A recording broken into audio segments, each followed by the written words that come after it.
Ça veut dire quoi, choisir tout?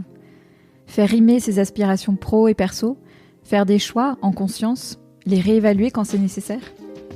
Approfondir sa connaissance de soi? Agir là où on le veut et on le peut? Être en lien avec les autres?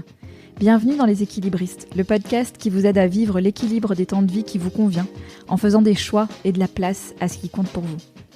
J'invite à mon micro des femmes, des hommes, des experts. Ensemble, on parle de ces sujets millefeuilles, connaissance de soi, carrière, famille. À la fin de ces conversations, vous aurez réfléchi, ri, pris du recul et surtout, vous aurez envie de vous mettre en action pour construire la recette qui vous convient. Je m'appelle Sandra Fiodo et je suis la fondatrice de Conscious Cultures, une société de conseil et de coaching qui vise à promouvoir une meilleure intégration des domaines de vie pour que carrière et vie personnelle se construisent ensemble, en harmonie. Si vous aimez les équilibristes, pensez à vous inscrire à ma lettre, numéro d'équilibriste, que j'envoie 2 fois par mois pour partager réflexions, anecdotes et ressources sur les sujets que nous abordons dans le podcast. Le lien pour vous inscrire est dans les notes de cet épisode. Merci de votre écoute. Je me réjouis de faire avancer ces sujets avec vous. Il y a quelques mois, Sophie Charlotte Chapman m'a contactée pour me proposer un épisode sur le deuil. Elle m'avait déjà écrit en 2020, quelques mois seulement après le décès brutal de son mari Ben. Cette deuxième fois fut la bonne. Je vivais aussi un deuil, et même s'il était bien différent du sien, il m'a rappelé à quel point on parle peu du sujet, et à quel point on peut se sentir démuni face à la peine de nous endeuiller, a fortiori dans un contexte professionnel. Sophie Charlotte est ce qu'on appelle veuve précoce, c'est-à-dire qu'elle a perdu son mari avant l'âge de 55 ans. C'est le cas d'environ 500 000 personnes en France. Sophie Charlotte est animée par cette envie que son vécu serve aux autres. Et c'est ce qui nous a guidés dans cet échange, où nous avons exploré le fait de devenir la seule source de revenus pour sa famille, l'impact du deuil sur sa santé physique, au-delà de la fatigue, les pertes de mémoire, de concentration induites par la surcharge mentale, la place de l'humour quand elle évoque son deuil, la maladresse et la gêne de la part de celles et ceux qui se sentent démunis pour lui témoigner leur soutien.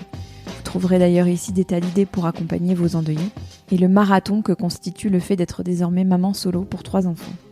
Mais aussi, et c'est ce qui nous tenait beaucoup à cœur à Sophie Charlotte et moi, la manière dont son employeur accompagne sa situation depuis le début.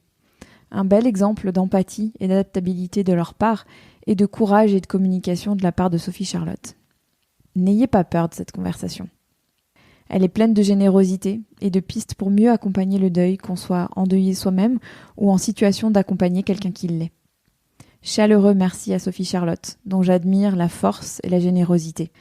Vous trouverez dans la description de cet épisode, qui l'accompagne sur votre plateforme d'écoute ou sur mon site www.leséquilibristes.com, toutes les ressources mentionnées dans l'épisode. Elles sont nombreuses. Bonne écoute. Bonjour Sophie Charlotte. Bonjour Sandra. Bienvenue dans Les Équilibristes. Je suis Merci. très heureuse de t'y accueillir.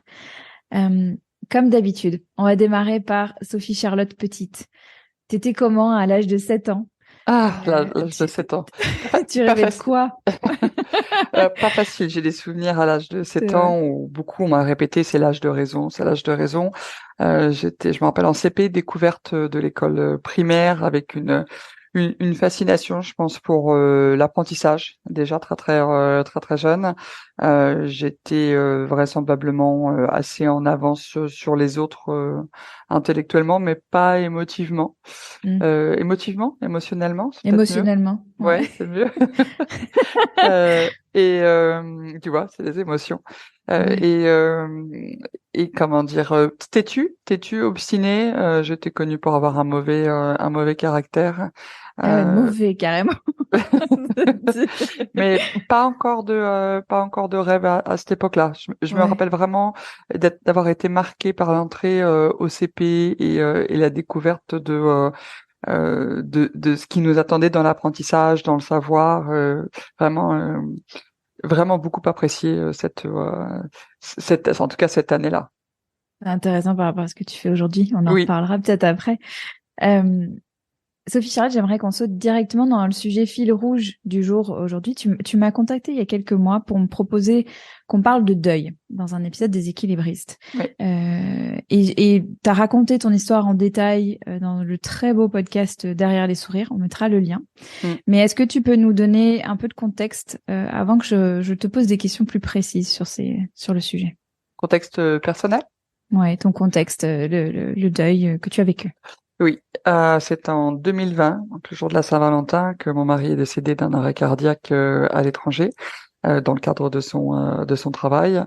Euh, on l'a appris forcément par téléphone et le rapatriement de Ben a été très compliqué, comme d'ailleurs beaucoup de rapatriements. Il a duré 15 jours et au moment où on a pu lui donner des obsèques dignes de ce nom, on était déjà en mars et le mot coronavirus et Covid commençait à circuler. Moi, j'y prêtais peu attention puisque de toute manière, j'étais quand même, enfin, mon esprit était quand même mobilisé par la perte de mon mari. On a pu aussi lui faire une cérémonie d'au revoir en Angleterre et c'est à ce moment-là simplement, puisqu'en fait, cette cérémonie a eu lieu pile un mois après, le 14 mars 2020, où là j'ai commencé à comprendre que la pandémie arrivait, qu'on allait être confiné. Donc c'est un contexte dans un contexte très particulier, effectivement, que j'ai perdu mon mari, que je me suis retrouvée confinée seule avec 3 enfants. Et lui il représentait 90 à 95% des revenus à l'époque. C'était notre deal à tous les deux, où lui travaillait et moi je m'occupais des enfants. Ce qui peut paraître très sexiste d'un point de vue extérieur, mais qui était complètement notre choix, Ouais. qui m'a permis moi de vivre ma maternité comme je le souhaitais. Puisqu'en fait, ça avait été le point de départ aussi de ma vie de salarié. Ouais. Enfin, j'avais quitté ma vie de salarié parce que je m'y retrouvais plus. J'avais donc un statut d'indépendante, parce que je suis publiée aux éditions Erol. J'accompagnais des entrepreneuses créatives et je faisais un petit peu de formation en école, mais c'était anecdotique. Et ben, je me suis retrouvée avec cette Mm. cette pression et cette obligation de rapidement trouver un emploi, puisque mon mari n'était plus Ouais. là et que en fait du jour au lendemain, enfin du jour au lendemain ou quasiment au niveau des banques, tout est gelé. Et dans un contexte de pandémie qui a fait que tu ne pouvais plus te déplacer à la banque, tu ne pouvais pas avoir la banque au téléphone, la priorité au niveau bancaire a été donnée surtout aux entreprises. Donc beaucoup de choses ont été retardées. Tu Ouais. t'imagines sur la succession et tout. Alors bien sûr, il y avait des dispositions qui avaient été prises, mais en attendant, sur ce laps de temps, le contexte était très particulier. En plus, mon mari était anglais, donc avec une succession également outre-Manche et même topo côté outre-Manche, c'est même encore plus difficile de se déplacer là-bas. Et puis un contexte bah, du coup familial où tout Ouais. d'un coup tu es non seulement en deuil et traumatisé et choqué par ce qui vient de se passer et en plus coupé du reste du Du monde. monde. Donc Ouais. voilà un peu pour mon contexte Ouais. personnel et professionnel en 2020. Ouais. On va. Je te propose qu'on balaye un peu tous ces différents sujets parce que tu les as évoqués, mais qu'on rentre un peu dans le détail de ça parce que tu évoquais bah, le deal, la façon dont vous étiez organisé en famille, qui était la façon qui vous convenait à vous. Au-delà du choc et du traumatisme que tu évoques, donc il s'est agi pour toi de retrouver du travail, enfin Mm. de trouver des sources de revenus pour subvenir aux Complètement, ouais. besoins. Ouais, comment? Ça a été Ouais. ma priorité. J'avais à l'époque déjà je donnais déjà des cours, certains Mm. cours déjà en distanciel bien avant le Covid. Donc finalement, sur ma façon de fonctionner, le distanciel n'était pas un problème. Ce qui avait été compliqué, c'était d'allier ça avec l'école à la maison. Euh, et euh, et donc j'ai toujours eu des étudiants très appréciables et qui m'appréciaient et qui ont été d'autant plus bienveillants. Et je me rappelle de ce moment où je suis en cours en Zoom, là, comme tout de suite, et, euh, et mon téléphone sonne, je préviens les étudiants que je dois répondre parce que j'attends un appel. C'était pas l'appel que j'attendais, j'attendais l'appel du notaire, et en fait, c'est une assistante sociale qui me contacte. Et tout de suite, avec cette image négative de l'assistante sociale, j'ai ce réflexe de ça y est, on va me retirer mes enfants. Ah ouais. Et dans Oh. ma voix, les étudiants l'ont bien senti. Ils m'ont dit, écoutez, madame, prenez votre temps, nous on travaille de notre côté, prenez votre appel, on comprend bien. Et donc, je me rappelle encore de cette panique, et alors que l'assistante sociale a été d'une aide très très précieuse. Et en fait, elle a commencé en me disant, mais voilà, vous êtes la deuxième personne que j'appelle aujourd'hui. Je viens d'appeler un papa qui est dans une situation d'urgence comme vous. Et j'ai pas compris en fait d'où elle m'appelait, comment elle me connaissait, pourquoi elle utilisait le terme d'urgence. J'avais en fait déjà oublié, parce que ça c'est un des gros problèmes que j'ai vécu, on en reparlera, je pense, c'est ces Ouais, amnésies, ouais, que je m'étais déclarée sur la CAF en tant que famille monoparentale. J'ai aucun ouais, souvenir de l'avoir fait. Et elle me ouais. dit, voilà, vous êtes une maman seule, avec 3 enfants, confinée. Je viens je viens de regarder votre situation et si j'ai bien compris, vous n'avez aucun revenu. Et je dis oui, effectivement, c'est bien ça. Elle me dit, mais comment vous allez faire? Mhm.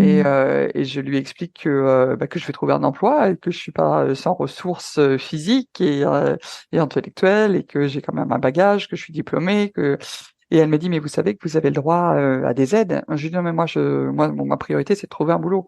Elle me dit oui Mhm. madame mais vous savez qu'on est en pleine pandémie et vous savez que la CAF est là pour vous aider et euh, et cette peur s'est transformée en reconnaissance, en gratitude parce Ouais. que elle a été ça a été vraiment très très marquant. Elle m'a dit c'est tout à votre mérite de raison, mais sachez que dans l'urgence, telle que la situation est là, nous sommes là pour vous aider. Et elle a été plus qu'une aide financière, puisqu'elle a été capable de débloquer des aides d'urgence, parce qu'en fait j'avais des missions aussi qui allaient tomber. Moi, au mois de Mhm. juin, j'avais des missions de jury, tout était passé, enfin tout avait été annulé.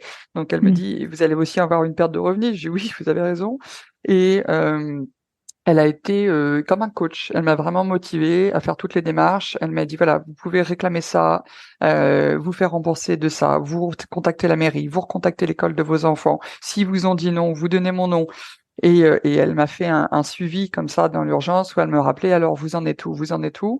Et ça a été, et encore aujourd'hui, tu vois, j'ai fait une démarche aujourd'hui, et je pense à elle parce que j'ai Mhm. revu son nom justement, et ça a été vraiment un départ de l'après et notamment de cette vie après Ben et en parallèle effectivement mon urgence mais même mon urgence ça avait été de retrouver de trouver plutôt pas retrouver mais de trouver un emploi à plein temps et dans ma tête j'étais partie sur des missions Ouais. comme moi j'étais déjà vacataire des missions de vacation qui se cumuleraient.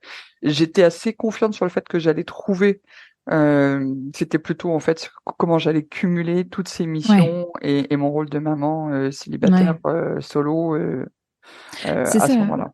Parce que j'imagine, encore une fois, indépendamment émotionnellement et du traumatisme, du jour au lendemain, subitement devoir travailler à plein temps alors que tu dois t'assurer de toute la vie du foyer et Mm. que ça t'occupait déjà bien Oui, oui, oui. Alors tout le temps. j'avais la chance Ouais, de m'occuper de toute la logistique et notamment toute l'administratif du foyer, ce qui m'a permis ouais, en fait, par rapport à d'autres veuves malheureusement, d'être au courant de tout, ouais, d'avoir accès à tous les comptes, de pas avoir ou peu de mauvaises surprises. Donc ouais, ça a été un vrai plus et mon mari était assez prévoyant et beaucoup dans le partage. Donc par rapport à d'autres, j'étais effectivement, voilà, j'ai pu retomber sur mes pieds d'un point de vue administratif, même si avec le Covid ouais. et la situation c'était compliqué. Euh, mais euh, mais oui, après Ouais. c'était effectivement comment je fais pour continuer à Pour refaire. m'occuper de mes enfants tout en devant travailler toute Ouais, seule et tout gérer. ouais. Et justement, les enfants, je sais même pas comment te poser la question. Comment c'est d'accompagner trois enfants en deuil alors que toi-même, Je tu sais vis même un pas deuil? je sais même Je pas sais pas. je sais même pas comment te répondre. Ouais. J'ai cru naïvement que parce que j'avais perdu mon père à l'âge de 17 ans, que je saurais faire. Que c'est quelque chose que j'avais vécu, que j'avais vu ma mère en deuil, que ma mère était veuve quasi au même âge que moi, un an d'écart. Euh, la différence, c'est que mes enfants étaient beaucoup plus jeunes, que j'en avais 3, qu'on était confinés aussi, Ouais. que les circonstances n'étaient pas les mêmes. Il y a eu quand même une confusion importante entre effectivement ce que j'avais vécu jeune et ce que mes enfants vivaient ou allaient vivre. Ils sont leur propre personne et donc moi ma façon dont j'ai vécu le décès de mon père était complètement différente et complètement différente de la façon dont mes enfants ont vécu. Euh, pour moi, la réponse est, en tout cas, ma réponse a été dans la présence, maximum que je pouvais, dans le dialogue et dans la communication. Donc, on a beaucoup parlé et on parle toujours beaucoup de Ben, de ce qui s'est passé. Voilà, pour le coup, la présence, le confinement a permis cette présence, beaucoup dans l'écoute et puis dans le lâcher prise, c'est-à-dire que si vous voulez pas manger, vous voulez pas manger, si vous voulez manger sur le canapé, mangez sur le canapé. Si on dormait tous ensemble et que la maison ressemblait à rien, on dormait tous ensemble. Il y avait plus vraiment de règles, il y avait plus vraiment d'éducation. Ouais. De toute manière, on était dans un contexte complètement exceptionnel et extraordinaire, qui a d'ailleurs été compliqué pour le plus jeune, qui me dit, mais en fait, enfin, dans sa tête, j'ai eu l'impression que ses papa décède et le monde entier fout le camp, en fait, parce que Mm. justement, tu parlais de moi petite et des 7 ans, mon fils avait Mm. 7 ans, Mm. et toutes les causes à effet, tout le raisonnement, Ouais. toute la logique commence à se faire simplement, hein, et de comprendre quel est le rapport entre le décès de papa et tout d'un coup cette pandémie. Voilà, ça Ouais. c'était compliqué. Alors j'ai lu beaucoup de livres sur le sujet. Et il y a un livre que j'ai beaucoup aimé et je vais avoir encore oublié l'auteur, mais elle est très connue, qui s'appelle Consolation, Mhm. d'une femme qui a perdu euh, 3 de ses enfants. Et dans ce petit livre, elle explique combien la présence, l'écoute et l'amour simplement sont le fait d'aimer et de montrer son amour sont des réponses à la douleur et à la tristesse de l'autre. Et Mm. voilà, c'est ce que je vais essayer de faire, mais qui peut se traduire aussi par une certaine culpabilité. Le jour où tu n'es pas là, le jour où toi tu as envie de vivre pour toi, C'est ça. Ouais. le jour où tu dis, ben, en fait, j'en peux juste plus, quoi. Ne me Ouais. parlez plus, sortez de ma Ouais. chambre, laissez-moi tranquille. Très compliqué quand t'as pas de relais ou peu de relais Ouais. possible. C'est ce que j'allais te demander parce que cette question de justement comment tu prends soin de soi, elle paraît à la fois fondamentale et totalement décalée et absurde. Voilà, C'est complètement. Mais tu vois, justement, vendredi dernier, j'avais rendez-vous avec la médecine du travail. ouais. Et il me dit, je ne vous demande pas Ouais. si vous avez du temps pour vous. Ouais. Et je lui dis, je vous remercie d'avoir cette intelligence ou cette délicatesse Mm. de ne pas me dire, il faut prendre du temps pour vous, parce que c'est Ouais. une injonction impossible. Euh, Ouais. il a été très prévenant et plus dans effectivement la sensibilisation au risque qu'on peut courir à tout mener de front. Mais effectivement, le temps pour soi, il est très difficile à dégager. Ça demande une logistique de fou. Après, on arrive à grappiller des petits moments. Donc, c'est plus des petits moments de par-ci, par-là. Mais la logique d'un agenda qui dit, ah ben voilà, tous les samedis matins, je vais aller au Pilates, tous les samedis matins, je vais faire ça, c'est quasi impossible, en fait. C'est quasi impossible parce que tu as tout à gérer, tout le temps. Ouais. Et comment tu te ressources alors? J'ai l'impression que tu es quelqu'un de très créatif, Hmm. qui aime faire Alors, des choses de tes oui, mains. oui, ça m'a beaucoup Mm. aidé effectivement. Euh, j'ai moins de temps pour le travail des mains, c'est dommage. Donc pour tout ce qui va Ouais. être effectivement plutôt travail manuel, loisirs créatifs, et je vais toujours le faire, voilà, à la va-vite, alors que c'est pas le but du tout. Le jardin va beaucoup m'aider. J'ai la chance d'avoir un grand jardin. Euh, les animaux vont aussi beaucoup m'aider, donc du temps passé. Et eux sont une obligation, je veux dire, ils ont des besoins qui font que tu es obligé de prendre du temps pour eux. Et beaucoup la lecture. Donc là, ça va être vraiment mon moment. Euh, et ça étonne beaucoup les gens de, bah, voilà, ce serait bien que tu fasses du sport, t'as pas de sport, mais en fait, moi, j'ai peu de play. Enfin, voilà, Oui, c'est pas ton truc. Ouais. voilà, c'est pas mon truc, l'activité Mm. physique, c'est pas mon truc, l'activité intellectuelle est Mm. beaucoup plus. Et effectivement, la lecture va être plutôt la façon de me ressourcer. Mm. Et ça fait effectivement, enfin, c'est devenu même quelquefois une addiction où je vais avoir du mal à décrocher du livre, quoi. Ouais, ouais. Et je fais le pont ici avec ce que tu as commencé à évoquer tout à l'heure et dont on avait parlé, mais c'était l'impact sur la santé, parce qu'on en parle très peu de ce que ce genre de traumatisme Mm. crée.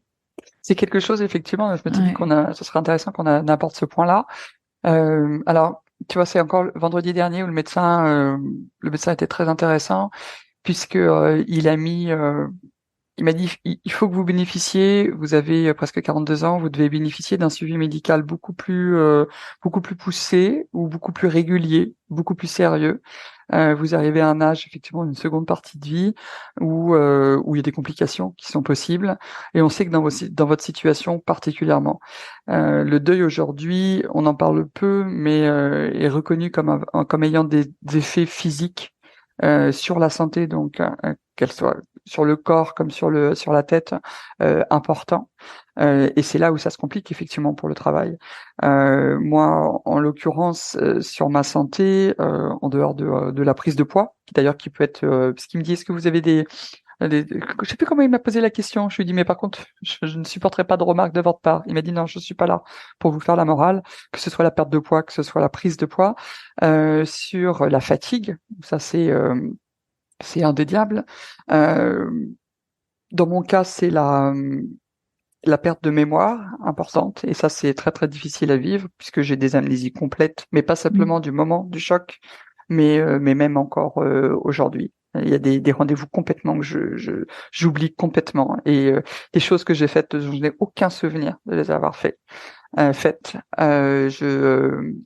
Au point où je suis même allé jusqu'à demander un IRM parce que je me dis c'est pas normal d'être atteinte d'amnésie à ce point-là. Alors, il y a absolument rien au cerveau, et tant mieux.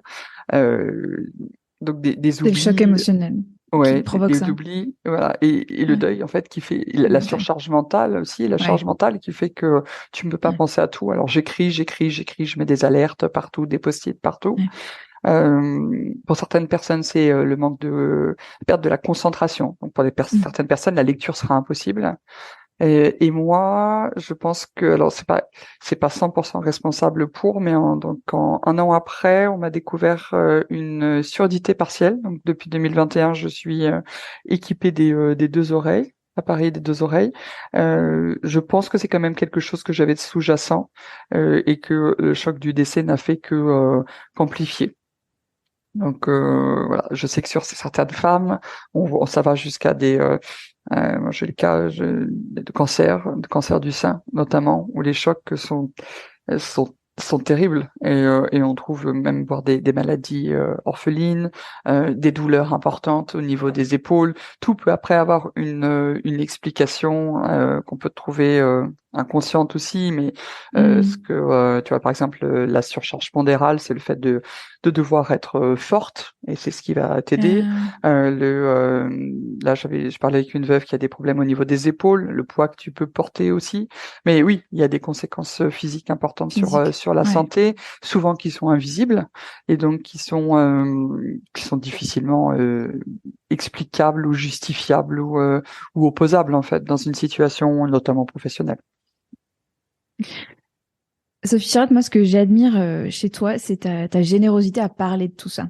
Euh, parce que tu dis souvent, n'ayons pas peur de parler de la mort. Je pense que, je vais pas dire tout le monde, c'est un peu bête, mais tellement de gens ont peur de parler de la mort, moi y compris.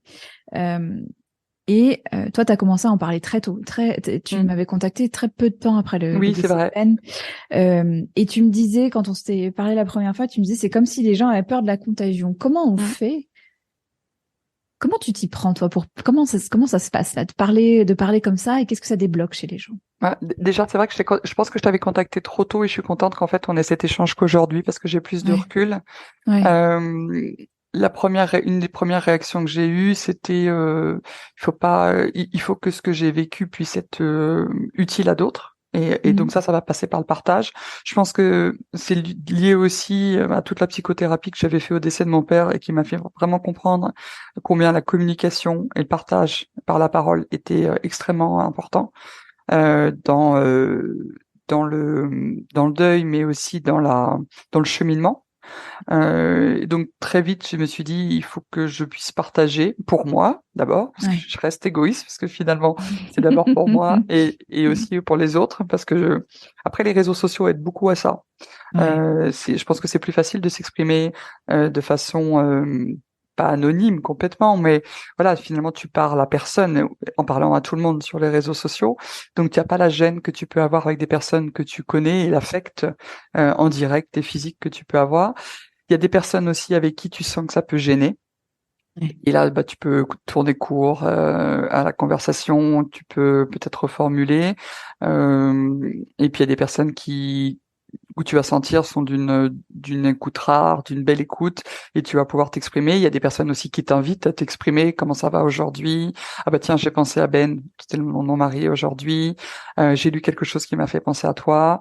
J'ai l'impression quand même que les personnes, par exemple sur Internet, que tu ne connais pas, vont plus facilement s'exprimer que les personnes qui eux aussi sont touchées par la perte Ouais. de la personne, parce que ils vont juger aussi leur peine moins comment on appelle ça, oh, moins juste, Légitime. voilà, Ouais. légitime, j'allais dire Ouais. justifié, moins légitime, et Ouais. par rapport à la mienne ou par rapport à celle des enfants. Euh, mais j'ai une amie qui m'a dit, tu sais, nous aussi on a perdu un très bon ami. Et quand tu sens bien que quand ils vont en parler, c'est aussi très difficile pour eux. Des personnes par contre moi j'ai des personnes qui m'ont dit, mais est-ce que tu vas rester dans cette grande maison toute seule? Et bon, ma maison n'est pas particulièrement grande, mais en fait, tu comprends, et ça c'est parce que j'avais déjà l'expérience du décès de mon père, que les personnes s'expriment à travers leurs propres peurs, et que si elle, ça lui arrivait, tu te dis mais comment je ferais pour Mm. rester là toute seule? Moi, je ne n'aimerais pas. Quand tu comprends qu'en fait le silence et les partages maladroits sont liés à leur propre peur de si ça leur arrivait, à leur projection, là du coup euh, mais c'est difficile d'avoir ce recul-là parce C'est que ça ce que j'allais dire. Ouais, voilà, il y c'est a un des moments effort où en plus pour toi voilà, c'est d'interpréter. ça, c'est un effort pour Ouais. toi et il y a des moments où Ouais. tu n'es pas du tout dans cet Ouais. effort possible. T'as pas voilà, t'as pas le mindset pour Mm. euh, pour ça, et donc tu vas prendre les choses au premier degré en disant mais c'est quand même Mm. pas possible, elle m'a encore sorti ça aujourd'hui, mais quelle maladresse, et donc c'est pas toujours possible. Et puis je suis la première à faire des maladresses. Après je pense que c'est un Mm. tempérament aussi, Mm. c'est un tempérament, des personnes qui de toute manière sont beaucoup plus timides, beaucoup plus réservés. Je le rencontre à travers mes étudiants. Moi, j'encourage les étudiants à nous dire s'il y a des problèmes, qu'on puisse comprendre leur changement d'humeur, leur changement de résultat, la chute. Il y a des étudiants qu'on voit transformer, on ne comprend pas ce qui peut se passer et on ne peut pas forcément imaginer que c'est un deuil ou une situation, et des parents, une mère malade. Enfin voilà. Et donc on encourage. Là, j'ai eu le cas dernièrement d'une jeune où on a encouragé à exprimer le mal-être pour comprendre et pouvoir l'aider. Mais Ouais. est-ce que c'est culturel aussi d'avoir une Mm. certaine gêne? Je pense qu'effectivement, on n'est pas éduqué, on n'est pas habitué à parler de la mort. Et ma fille me l'a dit encore il y a pas longtemps. Elle m'a dit, mais tu sais, quand tu es dans la voiture et que tu parles du deuil comme ça, comme si tu allais chercher une baguette de pain, moi, mes amis à côté, ça les choque. Mais c'est normal Ouais. aussi. Pour Ouais. certaines personnes, la confrontation avec la mort se fera très tardivement dans leur vie.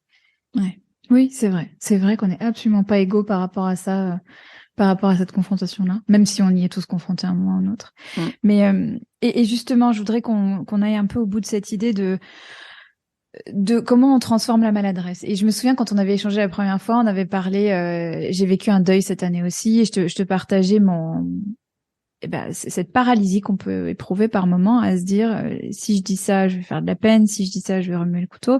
Et tu m'avais dit quelque chose de très aidant qui était qu'il vaut mieux être maladroit par excès de dire des choses que maladroit par silence. Par silence, oui, je crois. Ouais. Je crois que le Et silence est pire que tout.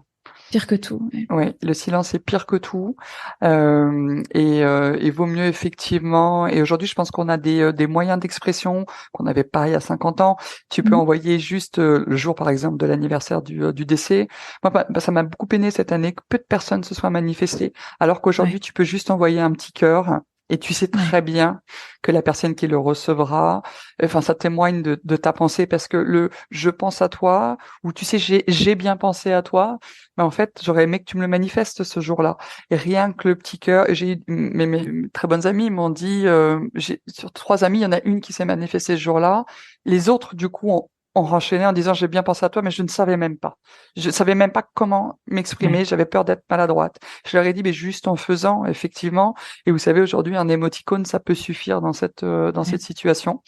Mm. Après, on peut effectivement reprocher la maladresse. Je pense qu'on peut essayer de réussir à mettre des guillemets, des formes. Donc Mm. voilà, j'ai peur Mm. d'être maladroite, mais voilà ce que je voulais te dire. Ouais.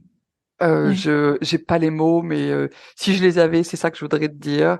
Mhm. Euh, Il y a des formulations aussi qui, comment, tu vois, sur des, comment tu vas aujourd'hui, parce que de toute Oui. manière, la réponse, elle est, je vais Ouais. mal, ça va mal, c'est compliqué, c'est douloureux, mais il y a des moments où ça va quand même. Et donc, il y a des petites précisions comme ça, effectivement. Mais je reviens sur ce que je dis, je crois que le silence, c'est pire que tout. Pire que tout. Et c'est très intéressant ce que tu viens de partager sur le comment ça va aujourd'hui. Et j'ai vu sur ton compte Instagram qu'on référencera qui est plein d'idées et de choses aidantes. Tu, tu parles aussi de ce appel quand tu veux ou passe quand tu veux. Ah oui, ça, c'est Qu'on terrible. dit, ouais, qu'on dit avec la meilleure volonté. Et ça me rappelle une conversation que j'avais eue avec une invitée sur la question des aidants. Tu vois, on se dit que comme ça, on propose de l'aide, mais en fait, en face, la personne qui vit un drame, elle peut pas la saisir. En Qu'est-ce fait, que tu proposes à la on place? propose rien là, en Ouais, disant passe quand tu veux, tu sais ma porte est toujours ouverte. Je pense enfin, ouais, le côté aigri de l'endeuillé me dit, en fait, il se donne bonne conscience. Euh, ouais. le côté un peu plus euh, constructif de l'endeuillé, si justement on peut essayer de partager et de faire évoluer les Ouais, choses, c'est que la personne elle aura toujours besoin d'aide. ouais, Elle voudra appeler à n'importe quel moment. Et puis quand elle va oser le faire, elle peut se heurter à des non, à des portes fermées, pas parce que la personne ne veut pas, mais souvent parce qu'elle n'est pas disponible. Et quand tu t'es pris plusieurs, bah non, aujourd'hui je suis pas là, ah bah non, en fait je suis partie, bah non, je suis sortie avec des copines, et t'es là. Et au bout d'un moment, bah, tu finis par dire non, enfin, même plus essayer de demander à même l'aide. plus. Tu sais, faut pas hésiter, ou même a posteriori, ah bah t'aurais dû nous le dire. Mais en fait, je vous l'ai dit, mais vous l'avez pas entendu. Mais tu sais, j'aurais pu t'aider. Oui, mais demander à l'aide, c'est déjà accepter sa propre vulnérabilité. Et pour Mm. certains caractères ou certaines personnalités, on a quand même aussi peut-être un certain ego, une certaine fierté. C'est une logistique aussi de demander. Je vais demander à telle personne, est-ce qu'elle est disponible là? Mais il faut que je demande aussi à telle personne. Donc, quand tu vas dire, bah voilà, je voudrais t'inviter, est-ce que tu es dispo ce samedi soir à telle heure? Mm. Ou j'aimerais te rendre service, qu'est-ce que tu préfères et que je te fasse un plat ou que je te lave ta voiture? Ouais, Et souvent, j'ai eu des petites ouais, attentions que j'ai beaucoup appréciées de personnes que j'avais pas attendues ou je m'attendais pas du tout parce que c'était très concret. Donc et plus souvent, je me rappelle de la voiture. J'ai lavé ta voiture parce qu'elle était vraiment trop sale, ça me faisait pitié. Et tu vois, et ça m'a fait tellement plaisir. Mais c'était hyper drôle. Mm. Euh, et quelquefois, c'est juste une petite attention qui va être déposée dans la boîte aux lettres, par exemple. Donc, quelquefois, c'est pas grand-chose. Ouais, Bah, j'ai fait tes photocopies au boulot parce que je sais que c'est sous l'eau, quoi. J'ai ouais, une collègue qui m'a dit, si tu veux, tu me donnes le paquet de copies parce que je sais que c'est hyper compliqué déjà sur une personne, j'allais dire normale. Une prise de poste comme ça, c'est compliqué. Mais hésite pas, et puis je t'ai fait le sujet parce que je sais que de toute manière c'est compliqué. Donc, ouais, en fait, c'est des actions concrètes et qui sont ouais, arrêtées dans le temps et ouais. qui sont pas. Je sais bien que c'est pas des paroles en l'air parce que la volonté, je pense que je crois aujourd'hui beaucoup dans l'humanité, mais si c'est pas concret, en fait, c'est comme si c'est un peu comme un bon cadeau pour plus tard, quoi. Ouais, ouais, ouais. Euh, j'ai envie qu'on parle un tout petit peu de l'humour parce que tu t'hésites pas à en injecter quand on Oui. parle et parfois ça déstabilise. Je me souviens d'une anecdote que tu m'avais racontée sur un étudiant qui sur le jour de la Saint-Valentin là, elle est géniale cette Ah oui, anecdote. alors Tu peux me j'en la ai partager? plusieurs et aujourd'hui je les tourne en dérision et d'ailleurs ça met les étudiants mal à l'aise. Aujourd'hui d'ailleurs il y a plus beaucoup d'étudiants à qui je le dis parce qu'en fait j'ai commencé ma prise de poste en septembre 2020 et je l'ai annoncé parce que ça faisait 6 mois, je savais que c'était problématique et que si jamais ils me voyaient s'écrouler, ils me voyaient m'écrouler, qu'ils sachent ce qui se passait. Aujourd'hui, j'ai pu le dire. Par contre, effectivement, il y a des anecdotes euh, où euh, où ça va être compliqué de faire l'impasse dessus et quel que soit ton état d'esprit, ça va forcément te choquer. Alors, je sais plus quelle anecdote je t'ai donnée, parce que j'en ai plusieurs, du coup, sur la Saint-Valentin. C'est vrai Mm. qu'effectivement, un décès le jour de la Saint-Valentin, c'est assez, mais comme d'ailleurs, toutes les dates sont difficiles, hein, mais, Ouais. je sais plus laquelle c'était, mais, C'était celle où il te dit ah on fait de quoi ce soir et puis tu avais Voilà. dit ben non, il est mort et qu'il Voilà, était et donc j'avais resté. une étudiante qui me dit: «Ah madame, Ouais. le BDE organise, une tombola avec, un repas pour 2 à gagner pour la Saint-Valentin». Je dis: «Oh moi je vous remercie, j'ai déjà acheté les crêpes», tu sais, il y avait une Mm. animation, puis elle insiste en disant: «Bah ça pourrait être sympa de sortir et tout, un repas à 2, ça fait toujours plaisir pour la Mm. Saint-Valentin». Et non, celle-là, j'étais pas bien, donc je lui ai pas, Ouais. je l'ai remercié, je suis partie. Mais j'en Mm. avais une autre qui m'avait dit ça. J'ai osé te compliquer parce que de toute manière, il est mort. Et en Mm. fait, ils savent pas si c'est du lard et du cochon. Et Mm. voilà, ça va être aussi la personnalité que j'ai en face de moi. Oui, Alors, j'ai un étudiant, oui, c'est ça. ça l'a vraiment. Ouais. Et j'en ai rigolé après avec lui. Il est venu me voir Mm. en me disant: «Je suis vraiment désolé, je voulais pas remuer le couteau dans la plaie». Et je lui dis: «Au contraire, vous avez pas remué le couteau dans la plaie, vous m'avez donné l'occasion de parler de lui aujourd'hui». Ouais. «Oui, mais bon, vous avez pas besoin de ça, pour penser à lui». Je lui dis: «Mais j'ai besoin de Mm. rien pour penser à lui, donc» puis je dis: «Puis entre nous, ça m'a permis de vous, Mm. fermer un petit peu le bec et puis vous m'avez laissé tranquille pendant tout le cours». Alors voilà, tu vois, on a rigolé, mais Ouais, ça ouais, dépend aussi de la personne que tu as en face de toi. ouais, C'est vrai que et notamment dans cette vie professionnelle, j'appréhende beaucoup cette date de la Saint-Valentin. ouais, ouais, Donc, ouais, j'ai la chance d'avoir un employeur bienveillant qui ouais. aujourd'hui comprend toujours ça et ne va pas me planifier de cours ce jour-là. Ça n'empêche que la Saint-Valentin, comme toutes les fêtes commerciales, elle se prépare 7 à 15 jours à l'avance et de toute manière, ce sujet-là, je peux pas l'éviter. Il faudra qu'à un moment donné, que je puisse passer au-dessus et peut-être annoncer sereinement, voilà, c'est une période compliquée pour moi. Et voilà, j'en suis pas encore là. Mais justement, j'aimerais bien qu'on parle un peu de ton employeur parce que donc ce job, tu l'as sollicité à la mort de Ben Mm. et c'est un employeur qui était donc au courant de ce qui se passait et Alors, qui, voilà, c'est un petit peu ouais, plus. Ouais, en fait, donc je te disais, j'étais vacataire. Donc, quand tu es ouais, formatrice, tu donnes des cours. Ça peut être 40 heures dans une école, 100 heures dans une autre. Et ma responsable pédagogique à l'époque était en phase de départ. Et au moment où le confinement s'est arrêté, j'ai pu retourner à l'école pour faire passer les oraux de de mes étudiants. J'avais peu d'heures dans cette école-là.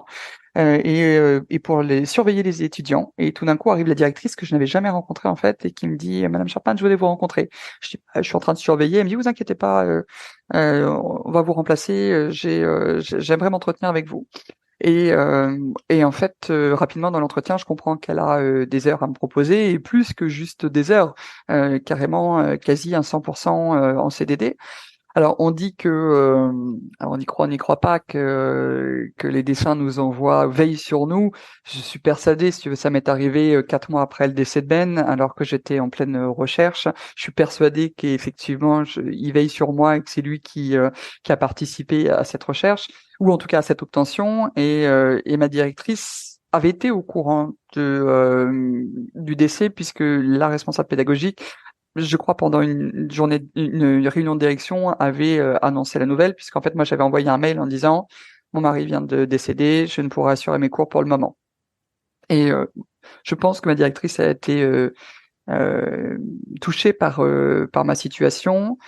Après, on parle pas du tout de pitié, hein, on parle vraiment de peut-être, bah, c'est une femme avec 3 enfants qui s'est projetée aussi dans ma situation et qui m'a offert une chance incroyable parce que dès le 1er septembre 2020, tu vois, en pleine année Covid, j'ai décroché. Alors certes, elle me l'a dit, vous avez le diplôme qui va bien avec, mm, oui, vous oui, êtes capable de, on sait, vous avez déjà donné des cours chez nous, donc j'arrivais pas sans rien.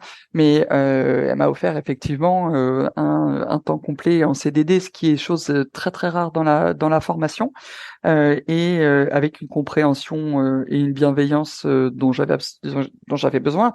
C'est-à-dire que ouais, pour les démarches, et notamment avec le notaire, des rendez-vous, t'as pas trop le choix dans oui, les dates, les rendez-vous en Angleterre, euh, les euh, les obligations avec les enfants malades. Enfin voilà, il y a une très très grande bienveillance, très arrangeante également. Enfin voilà, je pense que j'ai eu une chance inouïe. Après, dans cette situation, les gens sont toujours compréhensifs, mais dans une certaine mesure. Moi, ça a été dans la Ouais, durée, ouais, et tous les collègues ont été bienveillants. ouais, J'ai mon directeur qui est arrivé aussi, donc mon N+1, qui est arrivé, qui a pris le poste en même temps que moi. Pour le coup, lui, il ne me connaissait pas, ne connaissait pas mon histoire, mais a toujours eu un grand respect pour ma situation. Aujourd'hui encore, quand il m'a demandé mes préférences pour l'année prochaine, je lui dis, voilà, et le 14 février, je souhaiterais être avec mes enfants. Il l'entend, il le respecte. Voilà. Donc ça, ouais, et je demande par exemple à peu travailler le mercredi ou si possible. Enfin voilà, ils sont. Après, je sais que je leur donne l'appareil, c'est-à-dire que je fais ouais. mon travail et que je pense que si j'abusais de la situation, ce serait pas pareil. Mais j'ai, ouais, je pense que j'ai aussi une grande chance. Tu sais, en préparant, parce que tu le sais, hein, ce qui m'intéresse beaucoup dans mon travail, c'est de comprendre comment les entreprises peuvent arrêter avec cette scission pro-perso, parce que typiquement, dans une situation comme la tienne, ça n'a aucun sens. Enfin, ce que tu vis dans le Voilà. perso est totalement déborde partout. Et en fait, en préparant notre entretien, je me dis, mais finalement, un deuil, c'est comme si tu cumulais l'expérience d'un parent solo, d'un aidant et d'un handicap invisible, les trois en Oui. même temps. Je te remercie Euh, d'utiliser ce terme-là parce que j'osais pas. Alors effectivement, je pense que je pourrais puisqu'aujourd'hui je suis même reconnu en situation de travailleur en situation de handicap. ouais, J'ai du mal avec ouais, l'appellation. Et j'ose peu faire cette comparaison avec le handicap invisible. Je ne voudrais pas que les personnes en situation de handicap invisible puissent s'offenser qu'on compare ça, mais c'est exactement ça. C'est un cumul invisible de ces trois ouais, casquettes, puisqu'effectivement tu te retrouves seul avec la gestion de ta famille, leur éducation, à assurer le revenu du foyer, et leur éducation avec les études qui arrivent, les permis à passer, les accompagner dans leur scolarité. Donc tu vois, l'année prochaine là, qui arrive, je rigole souvent en disant j'en ai un qui rentre en sixième, un qui rentre en troisième avec le brevet à la fin de l'année, c'est pas gagné, et une qui rentre en première avec le bac de français. Je pense que je vais me remettre au Prozac. Alors généralement, les gens rigolent, mais c'est vrai que voilà, t'es seul à Mm, assumer ça. mm, Aidant effectivement, parce que le deuil est multiforme et il est toujours présent, mais plus il va s'exprimer. Tu vois, par exemple, hier soir à table, mon fils qui va peu en parler, j'ai bien senti que tout d'un coup ça revenait, quoi. Et mm. donc t'as ce rôle de constant. Euh, et effectivement, ce poids et cette tristesse, cette douleur qui est physique et qui est psychique, j'en ai pas parlé, mais ça joue également beaucoup sur le sommeil. Ouais. Ouais, tu, euh, moi, je vais énormément travailler le soir, du coup, pour pouvoir, je rentre, je m'occuper des enfants, m'occuper de la maison, et après, parce que quand t'es formatrice ou quand t'es enseignante, t'as quand même beaucoup de travail chez toi. Mm, Oui, c'est tout à fait ça. Tu as mm. bien résumé. Ouais, et pourtant, tu vois, c'est intéressant parce que aujourd'hui, c'est très récent et je pense que le Covid a accéléré. On parle des parents solos, on parle des aidants, on parle des handicaps invisibles, mais ce combo, en tout cas le deuil, ça Mm, reste un tabou absolu. Je mm. regardais en préparant notre conversation, mais il y a très peu d'articles sur comment accompagner le deuil Oui, quand on a un complè- collaborateur qui est en deuil, qu'est-ce qu'on fait? complètement. Alors, c'est Happy End Life, Ouais. le site avec lequel ce qui est un média dédié à la mort et au deuil, avec lequel je collabore bénévolement dans le cadre de groupes de parole que j'anime pour les veuves, Mhm. se penche effectivement sur cette question. Je pense qu'il y a beaucoup à faire, pour pas dire Ouais. tout à faire. Ouais. Euh, il y a déjà une sensibilisation et une formation en fait. D'ailleurs, moi, je sors d'une formation au mois de mai sur accompagner le deuil. Comment on a déjà comprendre le deuil, parce qu'on a des gros, c'est pas il y a des a priori, mais il y a aussi des méconnaissances qui sont et des vulgarisations. On va te dire que le deuil se fait en plusieurs étapes, Oui. euh, qu'il est alors qu'il n'est pas du tout linéaire et qu'il est voilà, il peut prendre diverses formes et divers chemins. Donc, je pense une sensibilisation, mais faut dire, alors j'ai bon espoir, c'est-à-dire que voilà, aujourd'hui, on peut parler du handicap ouvertement, on peut même parler d'un congé menstruation. Il y a des congés grossesse. Enfin voilà, il y a la vie personnelle est de toute manière entrée dans l'entreprise. Même si je suis aussi d'accord avec le conseil de on laisse ces problèmes à la porte du bureau et on les reprend, n'empêche que tu restes une seule et même personne et que si tu es affecté par une date, par ton gamin qui était en pleurs ce matin parce qu'il a envie de voir papa et qu'il se rappelle plus de la voix de papa, t'es forcément affecté. Et moi, je travaille avec que des humains. Tu rentres forcément avec toute ton émotion. Et donc, j'ai bon espoir quand même qu'il y ait des choses qui bougent sur ce sujet-là. Mais quand tu vois rien que les congés déjà, les congés d'essai qui sont offerts par les entreprises. Ouais, j'ai peur que l'entreprise te réponde oui, enfin bon, dans ces cas-là, il va falloir qu'on gère toute la famille et qu'on s'occupe de tout. Mais la Ouais, performance en entreprise, elle est de toute manière impactée par l'état du exactement. salarié. Ouais. Donc, j'ai bon espoir que certaines, peut-être à commencer par des grosses mutuelles, tu vois, je pense à la MAF, je pense à la Matmut, qui sont des entreprises où il y a une culture humaine très très forte, peut-être vont commencer à donner l'exemple. Euh, mais je réfléchissais justement à quoi, comment, parce que finalement aujourd'hui, à part le congé maladie qui peut être donné, et d'ailleurs qui coûte une fortune à l'État sur les situations de deuil, Ouais, euh, peut-être des aménagements du temps de travail, et c'est ça. effectivement, ouais, Ouais, parce que tu vois, c'est toujours difficile de généraliser à partir d'une expérience individuelle et de dire complètement. les endeuillés ont besoin de ça, ça n'a pas de sens. Mm. Mais Ah, toi, qu'est-ce qui t'avait particulier vas-y. parce qu'effectivement, moi, c'est le travail qui m'a particulièrement Exact, aidé. ouais. Et c'est Et tout ouais, le paradoxe du deuil, c'est ouais. qu'on veut tout et son contraire. Ou on a besoin, c'est pas qu'on veut, c'est qu'on a besoin, où le corps et la tête réclament des choses qui sont complètement opposées. Et moi, le deuil a été le travail dans le deuil a été un médicament énorme. Je me suis mis à 200% dessus. Ça t'évite. Alors, c'est pas toujours une solution parce que ça t'évite de penser. Et d'ailleurs, moi, mes 2 premières semaines de vacances l'été, cette espèce de sas de décompression qui est pas toujours jolie parce que je me retrouve un peu sans mes béquilles, hein, qui sont le Mhm. boulot, qui sont mes étudiants, qui sont ce rythme au quotidien. Là, tu vois, en mois de juin, on est sur les Mhm. résultats, on est sur les examens, sur les corrections et tout. Tout d'un coup, tu te retrouves lâché face à toi-même avec, bah ouais, en fait, je suis toute seule avec 3 gamins, je vais partir en vacances avec eux, et là, donc moi, le travail a été aussi une grosse béquille, mais c'est aussi du ressort des managers de dire attention, là, elle en fait trop. Ouais. Et ma directrice et mon directeur sont aussi très bienveillants sur ça en disant voilà, on a bien conscience qu'à en faire trop, vous pouvez aussi, à un moment donné, Mm. craquer. Donc, Mm. c'est c'est la complexité de la chose.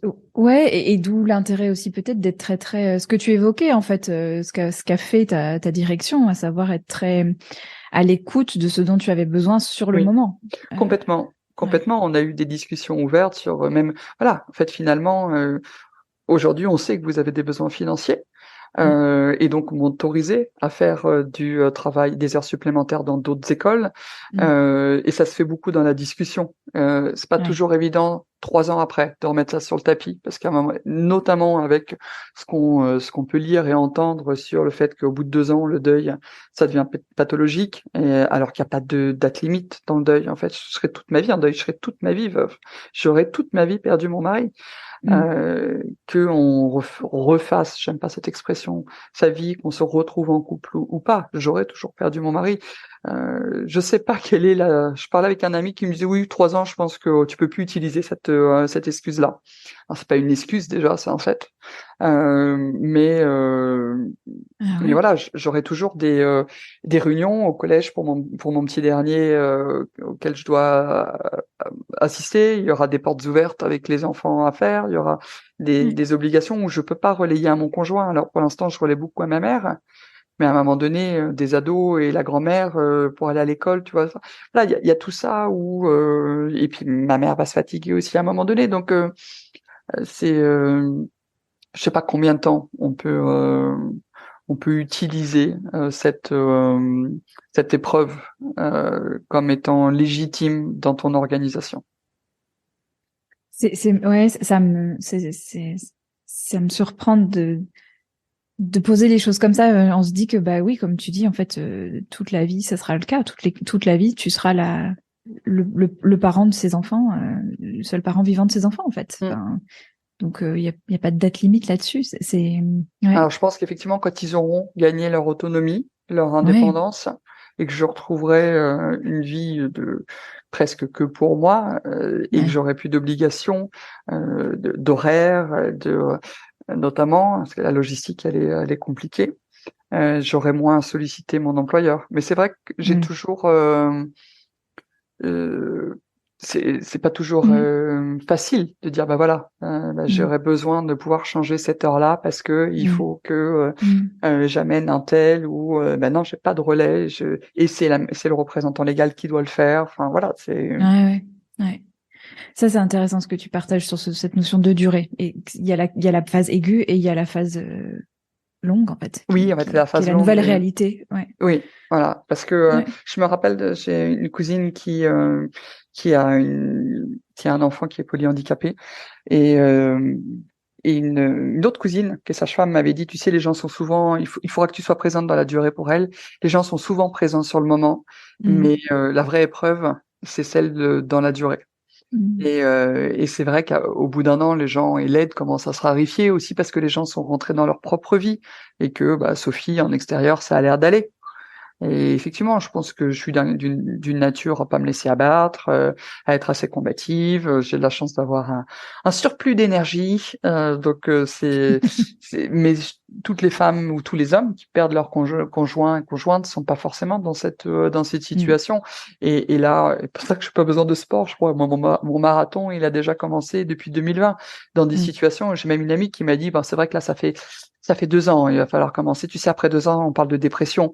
Je lui dis, tu vas me donner 6 mois de plus parce que je pense pas Mm. avoir eu un deuil complètement normal en pleine Mm. pandémie. Mm. Donc, et un cumul de fatigue où Mm. je vois bien Ouais. que ça m'a beaucoup éprouvé physiquement. Ouais. Tu sembles avoir trouvé beaucoup de réconfort dans les groupes que tu as créés, que tu fédères. Est-ce que tu peux nous parler de tout ce que tu as créé autour de ça, généreusement? Je te leur dis le mot encore une fois, tu vas me dire que c'est égoïste, mais moi je trouve ça généreux. Alors, c'est pas toute seule, hein, je l'ai pas fait toute seule. Mm. Alors, c'est notamment la rencontre avec Sarah Dumont, qui est la fondatrice de Happy and Life, qui a été une rencontre très très enrichissante. Et c'est elle qui m'a proposé en disant bah voilà, tu sembles ouverte au dialogue, à la communication, au partage. J'ai témoigné dans son podcast Sans toi sur la perte de mon père. Et elle me dit, est-ce que ça t'intéresserait? Est-ce que ça te dirait d'animer des groupes de parole, donc qu'elle appelle des apéros de la mort? Et je lui ai répondu oui, mais je crois qu'en fait j'aimerais pouvoir le faire de façon thématique sur ce que je connais, à savoir le veuvage. Elle m'a dit écoute, je trouve ça très intéressant, puisqu'en fait elle a commencé aussi par animer des groupes de parole, mais tout deuil confondu.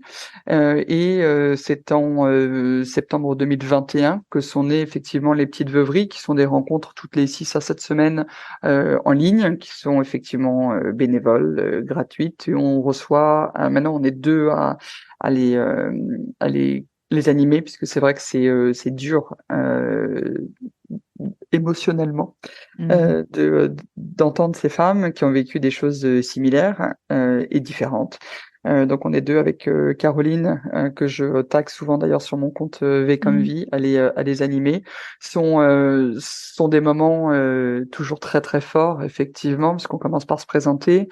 Alors, ça fait un petit peu, tu sais, rencontre alcoolique anonyme, mais on se présente, on dit d'où on vient, ce qui permet quelquefois des rapprochements géographiques. Tu vois, je sais que d'ailleurs, il faut que je la recontacte, une veuve qui habite très proche de chez moi, qui a le même âge, son mari est décédé de la même chose que mon mari. Ça permet une écoute sans jugement. Effectivement, moi, ça va beaucoup m'aider. Je sais qu'on a des habitués qui vont revenir régulièrement, donc c'est la preuve que ça leur fait du bien. De savoir aussi qu'elles sont pas seules à traverser cette épreuve-là et que leurs réactions ne sont pas des réactions de personnes complètement folles. Là, j'ai encore Mm. partagé ce matin le fait que j'avais du mal à jeter une boîte de médicaments de mon mari et une personne qui a perdu son mari me répond en me disant bah ça me rassure, je suis pas folle parce que moi c'est pareil. Ouais. Donc c'est cette solitude dans l'épreuve de ce qu'on a vécu. Et en fait, je suis convaincue des bienfaits de l'échange pair à pair. Et Ouais. c'est même quelque chose que Ouais. j'essaie de mettre en place au niveau des étudiants. On n'apprend jamais mieux que par des personnes qui ont vécu la même chose. Qu'un médecin te dise faut faire du sport, faut faire attention, faut mieux dormir, machin. Oui, je vais l'entendre si toi tu l'as vécu. Ouais. Et on va se rapprocher. C'est notre point commun aussi qui fait que, d'ailleurs, comme la maternité, tu vas te rapprocher de personnes parce Ouais. qu'ils ont eu des enfants en même temps que toi et que tu partages les mêmes problématiques ou les mêmes problèmes ou les mêmes épreuves de vie. Mm. Ouais, ouais, en t'écoutant, je me dis vraiment, on peut être, enfin, je sais pas, c'est peut-être un peu extrême, on ne peut être vraiment soutenu que par des gens qui sont passés par la même chose. Tu tirais jusque-là? Euh, Peut-être vraiment comprise, Compris. comprise, ouais. Et c'est une forme de soutien, forcément, la compréhension. Et on peut être soutenu par des personnes qui ne l'ont pas vécu, mais qui ont une grande empathie, ou qui ont vécu d'autres épreuves dans leur vie. Après, il y a aussi le degré d'attente qu'on pose. Ouais. Et bien souvent, on a des attentes très très élevées avec des personnes qu'on aime beaucoup et dont on va être d'autant plus déçu, mais pas forcément par la personne, parce que notre attente était élevée de par la relation qu'on a avec eux, et on va être agréablement surpris par des gens qu'on connaît peu et qui vont nous manifester une affection ou un soutien qu'on n'attendait pas, et donc comme ça on s'y attendait pas, on est d'autant plus touché. Donc c'est encore un autre paradoxe, et il faut réussir à remettre le curseur, et c'est pas au bon endroit, et c'est pas toujours évident. Je suis déçu par cette personne parce que j'attendais plus d'elle, parce que je la connais, parce qu'elle me connaît, et qu'elle aurait dû éviter cette maladresse, alors que l'autre personne, dont on n'attendait rien, la maladresse va beaucoup moins nous froisser, parce que de toute manière elle est pas au courant, elle Mm. savait pas, et puis ah, elle a fait ça pour moi, c'est quand même hyper gentil alors qu'elle me connaît peu.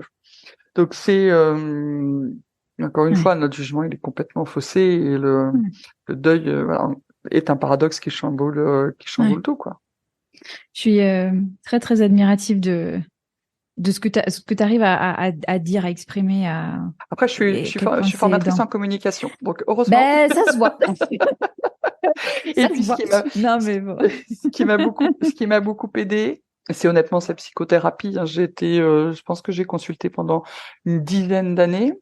Euh, et c'était fascinant aussi. Et les cours de philosophie, je les ai commencés en terminale comme tout le monde au moment où je venais de perdre mon père. Ça m'a ouvert une compréhension du fonctionnement de l'être humain. Et pourtant, j'ai pas fait d'études de sociaux ni rien, mais j'ai trouvé ça extrêmement intéressant. Et j'ai compris que la parole était libératrice. Voilà, mon père est décédé d'un cancer de la bouche, et d'après l'oncologue cancérologue qui le suivait, disait qu'en fait souvent les cancers sont liés à des choses qu'on a vécues, et était persuadé que mon père ne s'était jamais assez exprimé, communiqué sur son mal-être, sur sa souffrance, et qu'il n'y avait pas de hasard en fait. Je crois que ça m'a beaucoup choqué, et ma mère va te dire mais il faut gueuler, il faut crier, il faut pleurer, il faut le dire, il faut dire les choses. Alors, ma mère elle va tout dire, hein, mais et donc du coup elle peut être extrêmement choquante, mais il faut extérioriser.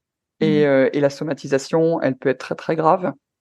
Et j'en suis Mm. persuadé aujourd'hui. Et donc il faut exprimer si on veut pas que ça s'imprègne, que ça s'imprime en nous. Et ça Mm. c'est un des principes de l'écoute active aussi, c'est-à-dire que tout ce qui ne s'exprime pas s'imprime. Donc voilà, on a cet outil qui est la parole que les animaux vont pas avoir ou différemment, mais voilà, il faut pouvoir l'utiliser. Mais encore une fois, je pense que j'ai été élevé peut-être dans un contexte où ma mère, en tout cas, l'a fait, ce qui n'a pas empêché des problèmes de communication et des problèmes relationnels avec ma mère. Ouais, Mais aujourd'hui, je le vois aussi dans mon quotidien avec les étudiants. Il faut pouvoir dire les choses. C'est pas facile. C'est pas facile. pas facile. Dernière question pour toi, Sophie Charlotte. De quoi t'es fière? De quoi je suis fier? Oh, c'est une question difficile. D'être toujours sur mes deux pieds aujourd'hui. Hier soir, tiens. Hier soir, c'est ma mère qui m'a aidé à faire ma déclaration d'impôt. Et j'avais ressenti cette fierté aussi. Et les chiffres sont pas mirobolants, hein. Je suis pas là pour parler de mon salaire, mais j'étais fier de ce que j'avais accompli toute seule. Je suis forcément fier de la famille que j'ai fondée avec mon mari, de mes enfants. Ça, je vais dire, c'est évident, ça coule de source. Je suis fier, oui, aujourd'hui d'être toujours sur mes deux pieds, de pas de pas avoir sombré dans le côté, enfin c'est même pas ça. Je sais le côté dark du deuil que j'ai connu, et ça je voulais pas le retrouver. Donc je pense que c'est un combat tous les jours de pas sombrer dans dans ce côté noir du deuil. Et je ne jette pas du tout la pierre à tous ceux qui y sont, parce que j'y étais et je sais que c'est très difficile. Donc je suis assez fier effectivement d'être toujours là, toujours debout, de pas baisser les bras, de m'accrocher. Et il y a des fois où c'est compliqué. Je m'arrêterai là, je pense, sur la fierté et beaucoup de petites choses en fait. Tu vois, en fait, les fiertés aujourd'hui, elles sont dans les petites choses, de changer une ampoule toute seule, d'organiser le contrôle technique de ma voiture. Ce sont des petites choses qui souvent rappellent aussi l'homme qui n'est plus là. Voilà, c'est souvent des petites fiertés. Eh ben, merci de nous guider Merci Sandra. à travers ton expérience, et on partagera toutes les ressources que tu crées au service des autres en lien de l'épisode pour que Et puisse aller les normalement, retrouver. si j'arrive, alors j'ai pas trouvé d'éditeur.